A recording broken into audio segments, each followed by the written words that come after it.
Сәлем достар! Қазақстан тарихы 7 сыныптан 4 тоқсанға арналған БЖБ-ны талдаймыз. Достар, менің каналыма жазылып, лайк басып, түсінбеген сұрақтарың бойынша комментарий жазуларыңызға сұраймын. Олай болса кеттік. 4 тоқсан бойынша жиынтық бағалауға арналған тапсырмалар бөлімі. Қазақ хандығының 16-17 ғасырлардағы дамуы.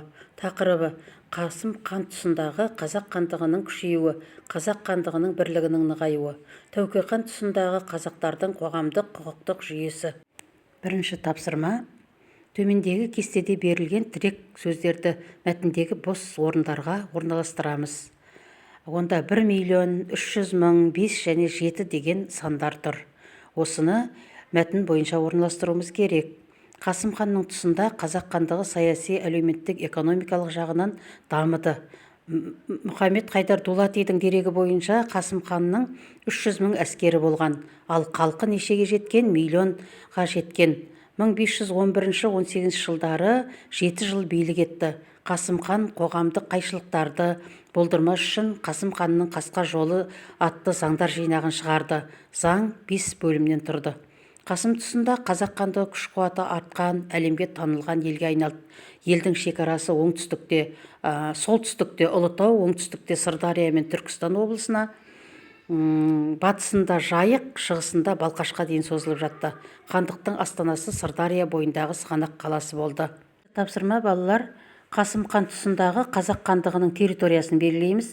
Есім ханның тұсындағы қазақ хандығының астанасын белгілейміз. Тұрсын ханның жариялаған астанасын белгілейміз және Тәуке ханның билер кеңесін өткізген төбесін белгілейміз. Қасым хан тұсында қазақ хандығын ол нығайтып қана қойған жоқ, шекарасын да ұлғайтты. Сөйтіп, Қасым хан тұсындағы қазақ шекарасы батыста Жайыққа дейін, солтүстікте Ұлытау, шығыста Балқаш, оңтүстікте Сырдария алқабын алып жатты. Жобамен осылай белгілеңіздер. Есім хан ел билеп тұрған уақытта Түркістан қаласын қазақ хандығының астанасы етіп белгіледі. Сондықтан жобаменен Түркістан қаласын осылай белгілеңіздер. Есім ханмен бір мезгілде Есімнің билігіне таласқан Тұрсын өзін заңсыз түрде 1613-1614 жылдары хан етіп сайлады және астанасын Ташкент қаласы деп жариялады.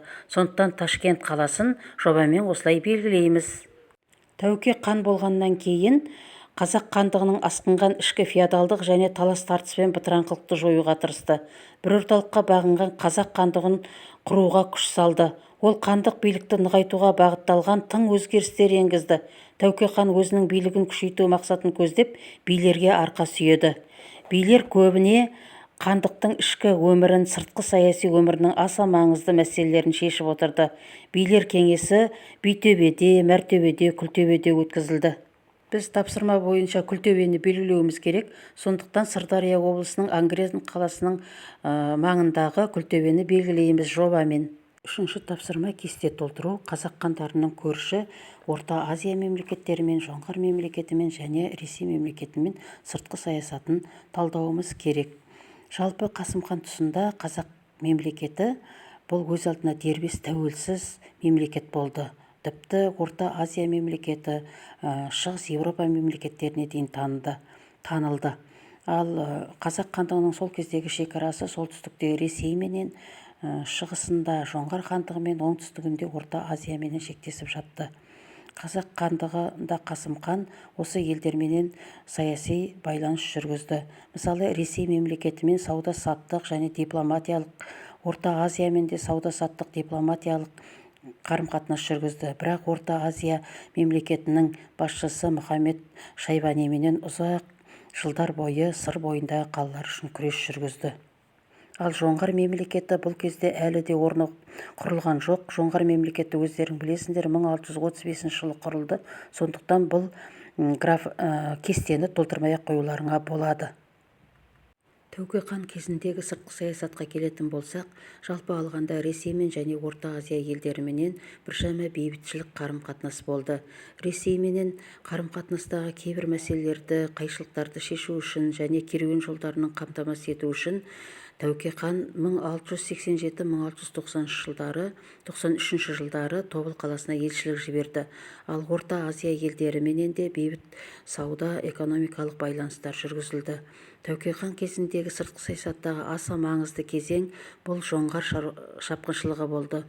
Жоңғар мемлекеті 1681 менен 1685 жылдан бастап қазақ хандығының бытыраңқылығын пайдаланып, қазақ жеріне неміс соғыстар жүргізді. Бұл соғыстар өте ұзақ және көп болды. 1698 жылы 1703, 1708, 1810 тағы басқа жылдары болды. Жоңғар қазақ соғыстары қазақ хандығының дамуына өте қиыншылық әкелді. Балалар, біз БЖБ-ның 3 тапсырмасында орындадық, талқыладық. Енді өздеріңіздің сөздеріңізбенен түсініктеріңізді жазуларыңызды сұраймыз. Балалар, менің каналыма жазылып, лайк басып, комментарий жазуды ұмытпаңыздар. Мен сіздерге бұдан да басқа тақырыптарда видео түсіретін боламын.